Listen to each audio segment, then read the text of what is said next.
वाक्पटुता है या नहीं है, स्पष्टवादी है या नहीं है, बुद्धि का क्या स्तर है, विद्या प्राप्त है या नहीं है, मित्रों का सहयोग मिलेगा या नहीं मिलेगा, ज्योतिष ज्ञान है या नहीं है, चिकित्सा, शिल्प, कानून की जानकारी है या नहीं है, लेखन कला की स्थिति क्या है, गणितज्ञ है या गणित में शून्य है, अध्यापन में क्या रुचि है और प्रकाशन में। इन्हीं बातों को स्पष्ट करने के लिए हमने जन्म पत्रिका में बुध लेना है। क्यों? क्योंकि बुध इन्हीं बातों का कारक है। बुध से किन किन क्या क्या विचार किए जाते हैं। बुध से वाणी का विचार किया जाता है, बुद्धि का, विद्या का, और मित्रों के सुख का, ज्योतिष का, चिकित्सा, शिल्प, कानून, लेखन कला, गणित, अध्यापन और प्रकाशन। इसके लिए कुछ आधार लिए गए हैं। नंबर 1, जैसा कि बुध की जो अपनी राशि है, बुध की अपनी 2 राशियां हैं, एक तो मिथुन है और दूसरा कन्या है। कन्या में बुध 20 डिग्री में मूल त्रिकोण का होता है और मीन में नीच का होता है, और कन्या में यह उच्च राशि का है। बुध की उच्च राशि कन्या है और नीच राशि मीन है। बुध एक राशि में जहाँ तक ग्रहों के गोचर का संदर्भ आता है तो चंद्रमा के बाद बुध ही तीव्रगामी ग्रह है। यह 18 दिन तक एक राशि में गोचर करता है। बुध चौथे भाव का कारक है। बुध चौथे भाव का कारक है। शास्त्र जानने वाला है या नहीं है, गणित की क्या स्थिति है, राजयोग में बुध का क्या सहयोग है, जैसा कि बुध को राजकुमार की श्रेणी में भी रखा गया है। यदि बुध स्वतंत्र रूप से किसी भाव में बैठा रहता है तो यह शुभकारक कहा जाता है, और यदि पाप ग्रहों के साथ होता है, क्रूर ग्रहों के साथ होता है, तो इसको क्रूर माना गया है। और यदि चंद्रमा की दृष्टि पड़ जाए, यदि दूसरे भाव में, पहले भाव में अगर जहाँ तक भावगत बुध की भावगत स्थिति का यदि विश्लेषण करना है तो हमने कुछ नंबर 1 हमने भावगत बुध की क्या स्थिति है और राशिगत बुध की क्या स्थिति है, और बुध कौन से भाव का भावेश है, और वो जाकर कहाँ बैठा है, इनका विश्लेषण हम करेंगे। उसके बाद फिर बुध की अवस्था, एक तो डिग्री के आधार पर, ये बाल्य अवस्था में, किशोर में है या वयस्क है, प्रौढ़ है या वृद्ध अवस्था में है या मृत अवस्था में है, एक तो ये अवस्था है। दूसरी जो अवस्था है वह ये जो 12 प्रकार की अवस्थाएं हैं, जैसे शयन अवस्था है, उपवेशन है, नेत्रपाणी है, प्रकाश, गमनेच्छा, गमनावस्था, सभावस्था, आगमनावस्था, भोजन अवस्था, नृत्य, लिप्सा और कौतुक तथा निद्रा अवस्था। यहाँ पर इन 12 अवस्थाओं में से बुध कौन सी अवस्था में जन्म पत्रिका में स्थित है, इस पर विचार किया जाना है। इसके लिए कुछ उदाहरण के द्वारा इसको स्पष्ट किया जाएगा। नंबर एक यदि हम देखें तो प्रथम भाव में यदि बुध होता है, ये जैसे उदाहरण के लिए कुछ जन्म पत्रिकाएं यहाँ पर दी गई हैं। यदि प्रथम भाव में बुध हो, प्रथम तन, द्वितीयम धन, तृतीयम पराक्रम, सुख चतुर्थकम, संतति बुद्धि पंचमम, रोग ऋण शत्रु षष्ठम, लाइफ पार्टनर बिजनेस पार्टनर भाव सप्तम है, और 8वां भाव छिद्र का है, आयु का है, 9वां भाग्य का, 10वां कर्म का, एकादश आय और द्वादश व्यय का है। यदि बुध प्रथम भाव में होता है, प्रथम भाव में यदि बुध है, जैसा कि ये जन्म पत्रिका है, इसमें बुध लग्न में है, ये प्रथम भाव है, लग्न में है, तो ऐसी स्थिति में क्या होगा, इसको ये शास्त्र जानने वाला होगा, गणितज्ञ होगा, और इसको राजयोग की प्राप्ति होगी। ये जो जन्म पत्रिका है, ये प्रश्नगत जन्म पत्रिकाएं दी गई हैं। यहाँ पर बुध लग्न में है और अपनी राशि में है, यह पाप रहित है, ये स्वतंत्र रूप से इस भाव में स्थित है। तो ये बुध की अपनी ये यहाँ पर यह बुध शुभ माना जाएगा। और यदि बुध 2 में है, द्वितीय भाव में है, तो जब बुध द्वितीय भाव में होता है, जैसे उदाहरण देखते हैं, द्वितीय भाव में ये यहाँ पर है, बुध द्वितीय भाव में है, तो ऐसी स्थिति में क्या होगा, इसको विज्ञान की जानकारी होगी, इसको राजयोग की प्राप्ति होगी। लेकिन इसमें चंद्रमा की दृष्टि नहीं होनी चाहिए, चंद्रमा की दृष्टि इसमें नहीं पड़नी चाहिए। अब चंद्रमा की दृष्टि नहीं है, चंद्रमा की केवल एक दृष्टि होती है, 7वीं दृष्टि सूर्य और चंद्रमा की, और शुक्र की भी केवल एक दृष्टि होती है, बुध की भी एक दृष्टि होती है। 3 दृष्टियों वाले ग्रह हैं शनि, देवगुरु बृहस्पति और मंगल की। यदि बुध तीसरे भाव में होता है, यहाँ पर यदि देखते हैं तीसरे भाव में, इन जन्म पत्रिकाओं में तीसरे भाव में यहाँ इनमें कोई भी किसी भी जन्म पत्रिका में तीसरे भाव में बुध नहीं है, तो यदि तीसरे भाव में बुध बैठे रहते हैं तो भाइयों का सुख होता है, और मंगल से यदि दुष्ट हो या हित हो तो इसको अशुभ माना जाता है। 9वें भाव में यदि यहाँ पर है, ये 9वें भाव में बुध है, क्योंकि यहाँ पर बुध शनि की राशि में है। बुध शनि को सम मानते हैं, चंद्रमा बुध के शत्रु हैं और शुक्र बुध के मित्र हैं। तो ये शुभ और मित्र, शत्रु और सम ग्रहों के साथ बैठे हुए हैं बुध यहाँ पर, तो ऐसी स्थिति में क्या होगा, इसको विज्ञान की जानकारी होगी। और 7वें भाव में यदि बुध हों, 7वें भाव में बुध यदि इन जन्म पत्रिकाओं में देखें तो 7वें भाव, यहाँ पर इस जन्म पत्रिका में 7वें भाव में बुध हैं, तो क्या होगा, ये सत्यवादी होगा। और चौथे भाव में, ये चौथा भाव है, चौथे हाउस में यदि बुध बैठे रहते हैं तो ऐसी स्थिति में धन और धान्य तथा वाहन का सुख प्राप्त होता है। और 10वें भाव में बुध बैठे हों, यदि ये यहाँ पर देखें तो ये 10वें भाव में, ये 10वां हाउस है, यहाँ पर बुध बैठे हैं, लेकिन बुध यहाँ पर क्रूर ग्रह के साथ हैं, तो ये शुभ नहीं माने जाएंगे, फिर भी इनको बुद्धिमान कहा जा सकता है।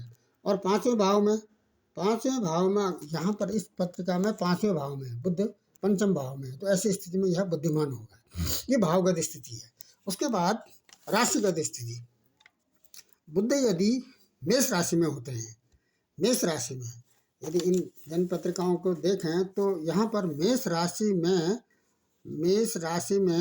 बुध, मेष राशि 1 नंबर, ये मेष राशि यहाँ पर भी नहीं है, यहाँ पर भी नहीं है, मेष राशि में यहाँ पर भी नहीं है, यहाँ पर भी मेष राशि में बुध नहीं है, और मेष राशि में यहाँ भी नहीं है, और ये यहाँ पर भी ये मेष राशि में बुध नहीं है। यदि बुध मेष राशि में होते हैं तो ऐसी स्थिति में कलह की स्थिति बनी रहती है और जातक हमेशा ऋणी रहता है। दूसरी राशि में 2 राशि वृष राशि है, यदि बुध वृष राशि में होते हैं तो विज्ञान का इसको ज्ञान होता है और ये गुणी होता है। मिथुन राशि का जो बुध है वह सुखी जीवन देता है। मिथुन राशि बुध की अपनी राशि भी है। और कर्क राशि में जब बुध होते हैं तो जल संबंधी कारोबार से धन का अर्जन होता है। और सिंह राशि में बुध बैठे हों तो बैर की स्थिति बनी रहती है।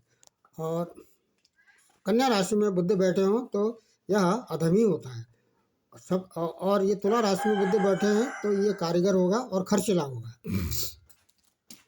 7 नंबर की जो राशि है वो तुला राशि है। 7 नंबर की राशि में अगर बुध बैठे रहते हैं, यदि हम यहाँ पर राशियाँ देखें तो 7 नंबर की जो राशि है यहाँ पर इस जन्म पत्रिका में 7 नंबर की राशि में बुध बैठे हैं। क्यों ये पत्रिकाएं दिखाई जा रही है? क्योंकि यहाँ पर राशिगत बुध की राशिगत स्थिति देनी है। तो ऐसी स्थिति में यह क्या होगा, ये खर्चीला होगा, खर्च। और जब 9 नंबर की राशि में, धनु राशि में बुध बैठे रहते हैं, 9 नंबर की राशि में जब बुध बैठे रहते हैं तो ऐसी स्थिति में 9 नंबर की राशि में बैठे हुए बुध की स्थिति का यदि विश्लेषण किया जाए तो ऐसी स्थिति में कुल पालक होता है। 9 नंबर की राशि में अगर धनु राशि में बुध बैठे रहे तो वह कुल का पालन करने वाला होता है, कुल का नाम रोशन करने वाला होता है। और 10 नंबर के मकर राशि का बुध पराधीन जीवन देता है।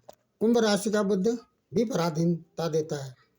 और ये जो मीन राशि में अगर बुध बैठा हो, 12 नंबर की राशि में अगर बुध बैठा हो, तो ऐसी स्थिति में यह उत्तम, इसको उत्तम स्त्री प्राप्त होती है। उसके बाद यदि हम इन्हीं बातों को और आगे ले जाएं तो भावेश की स्थिति, कहने का मतलब ये है कि बुध कौन से भाव का भावेश है और वो जाकर कहाँ बैठा है, इसका विश्लेषण करना है।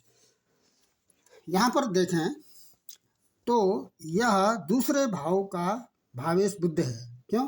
क्योंकि दूसरे भाव में 3 नंबर की राशि है, 3 नंबर की राशि बुध की है, तो बुध यहाँ पर द्वितीयेश कहलाएगा। द्वितीयेश जाके कहाँ बैठा है इस जन्म पत्रिका में, ये 9वें भाव में बैठा है। तो क्या होगा इसमें, ये पूर्ण कार्य करने वाला यह जातक है। यहाँ पर देखें तो बुध जो बैठे हैं यहाँ पर इस जन्म पत्रिका में, बुध की 2 राशियाँ हैं, एक तो 3 नंबर की राशि है, दूसरा 6 नंबर की राशि है। तो ये पंचमेश भी है, ये द्वितीयेश भी है। अगर पंचमेश 9वें स्थान में बैठते हैं तो बुद्धिमान होता है। और इस पत्रिका में देखें तो बुध यहाँ पर बनते हैं द्वितीयेश, यहाँ पर भी द्वितीयेश हैं, बुध यहाँ पर द्वितीयेश है। और द्वितीयेश जाके कहाँ बैठे हैं, ये बुध कहाँ बैठे हैं, बुध यहाँ पर ये नवमेश हैं, बुध नवमेश हैं। क्यों? क्योंकि 9वें भाव में 3 नंबर लिखा हुआ है, 3 नंबर की जो राशि है मिथुन राशि, बुध की राशि, ये नवमेश भी हैं और द्वादशेश भी हैं। नवमेश यदि धन भाव में बैठे हैं, दूसरे भाव में बैठे हैं, तो ये धनवान होगा। और यदि यह जो द्वादशेश है, द्वादशेश यदि दूसरे भाव में बैठे रहते हैं तो धार्मिक होता है और गुणवान होता है। इस प्रकार से जल्दी से अन्य पत्रिकाओं में भी बुध की स्थिति देखते हैं। यहाँ पर जो ये लग्नेश है, लग्नेश भी है और ये चतुर्थेश भी है। लग्नेश और चतुर्थेश जाके कहाँ बैठे हैं, लग्न में बैठे हैं, तो क्या होगा, राजकुल होगा और राज्य संबंधी मंत्री परामर्शदाता के रूप में यह अपना जीवन यापन करेगा और यशस्वी भी होगा, विद्वान भी होगा इस जन्म पत्रिका में। और यहाँ पर देखें तो यहाँ पर जो बुध बनते हैं वह अष्टमेश बनते हैं।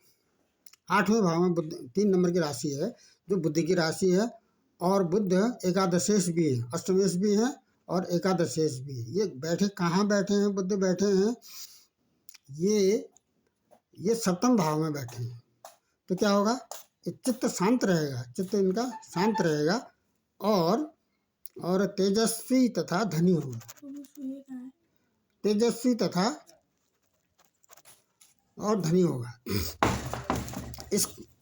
इसमें देखते हैं यहाँ पर जो बुध हैं वो अष्टमेश हैं और यहाँ पर भी एकादशेश है। लेकिन बुध बैठे कहाँ हैं, कहाँ बैठे हैं बुध, यहाँ पर ये द्वितीय स्थान में बैठे हैं। तो क्या होगा, अष्टमेश जब द्वितीय स्थान में बैठे रहते हैं तो दुखी होता है और रोगी जीवन यापन होता है, और लेकिन ये राजा तुल्य जीवन भी व्यतीत करता है। उसके बाद इस जन्म पत्रिका में ये द्वितीय में बैठ गए। इस जन्म पत्रिका में ये द्वादशेश भी हैं और ये तृतीयेश भी हैं, द्वादशेश भी हैं और तृतीयेश भी हैं बुध, और बैठे कहाँ पर हैं, चतुर्थ स्थान में बैठे हैं। तो इसको वाणिज्य और कृषि से आजीविका इसकी चलने की संभावना जन्म पत्रिका दिखाती है। उसके बाद इस जन्म पत्रिका को देखें तो यहाँ पर जो बुध हैं, ये पत्रिकाएं इसलिए दिखाई जा रही हैं क्योंकि बुध की स्थिति को स्पष्ट करना है। ये नवमेश भी हैं और द्वादशेश भी हैं। नवमेश और द्वादशेश 10वें भाव में बैठे हैं, 10वें भाव में बैठे हुए हैं। तो क्या होगा इससे, ये राज कर्म कार्य करने वाला होगा और धन तथा धर्म से इसकी आजीविका चलने की संभावना जन्म पत्रिका दिखाती है। यहाँ पर ये जो 3 नंबर की राशि है वो पंचमेश है, 5वें भाव में बैठा 3 नंबर की राशि है, और बुध की दूसरी राशि कन्या राशि भी है जो ये 8वें भाव में बैठे हैं। तो बुध यहाँ पर क्या होगा, ये पंचमेश भी है और अष्टमेश भी है। पंचमेश और अष्टमेश जाके कहाँ बैठ गए हैं, ये द्वितीय स्थान पर बैठे हुए हैं। तो क्या होगा, इसमें धनवान होगा ये और उच्च पद इसको प्राप्त होगा। यहाँ पर ये नवमेश भी हैं और द्वादशेश भी हैं। नवमेश और द्वादशेश, नवमेश और द्वादशेश कहाँ बैठे हैं, ये दशम भाव में बैठे हुए हैं। तो इससे क्या होगा, ये राज कार्य करने वाला होगा। इस जन्म पत्रिका को यदि देखें, ये इस तिथि की जन्म पत्रिका है 10 जुलाई 1979 की और जन्म का समय है प्रातः 5:45 का। तो यहाँ पर जो बुध की स्थिति है वो लग्नेश है, बुध और चतुर्थेश भी है। लग्नेश और चतुर्थेश जाके कहाँ बैठे हैं, द्वितीय स्थान पर बैठे हैं, शुभ ग्रह के साथ भी बैठे हैं। एक इसके आगे और पीछे ग्रह हैं, तो ये दुर्धरा योग भी बना रहा है, बुध बना रहा है। तो क्या होगा ऐसी स्थिति में जब लग्नेश और चतुर्थेश द्वितीय स्थान पर बैठे रहते हैं, धन और धर्म से धन की प्राप्ति होगी, धर्म करने वाला होगा और इसका जो शरीर है ये भारी शरीर होगा, भारी शरीर है इसका और कुटुंब को पालने वाला है और ये गुणवान इसको स्त्री मिलेगी। अंतिम जन्म पत्रिका में यदि बुध की स्थिति देखें तो ये लग्नेश भी है और चतुर्थेश भी है। लग्नेश और चतुर्थेश अगर 5वें भाव में बैठ जाते हैं तो यह दानी होता है और विख्यात भी होता है और ये पिता के धन को भोगने वाला होता है, पिता के धन को भोगने वाला यह जन्म पत्रिका दिखाती है। उसके बाद अवस्था, जैसा कि डिग्री के आधार पर बुध की 18 डिग्री 27 कला है, लगभग 19 डिग्री ये बुध चल चुके हैं, ये लगभग 22 के किशोर के नज़दीक हैं। तो फल तो शुभ कार्य अच्छा फल देंगे। बुध की यदि ये 12 प्रकार की स्थितियों अवस्थाओं का यदि बुध का विश्लेषण किया जाए तो ये जो 9 है, 9 का मतलब है जन्म के समय पर बुध आश्लेषा नक्षत्र में है। आश्लेषा नक्षत्र 9 नंबर की राशि है, जैसे अश्विनी, भरणी, कृतिका, रोहिणी, मृगशिरा, आर्द्रा, पुनर्वसु, पुष्य, आश्लेषा, ये 9 नंबर के 9 है, इसलिए यहाँ पर इसको 9 लिखा है। 4 का मतलब है बुध का जो क्रम है वो चौथे नंबर पर आता है, जैसे सूर्य 1, चंद्रमा 2, मंगल 3, बुध 4 और 19 है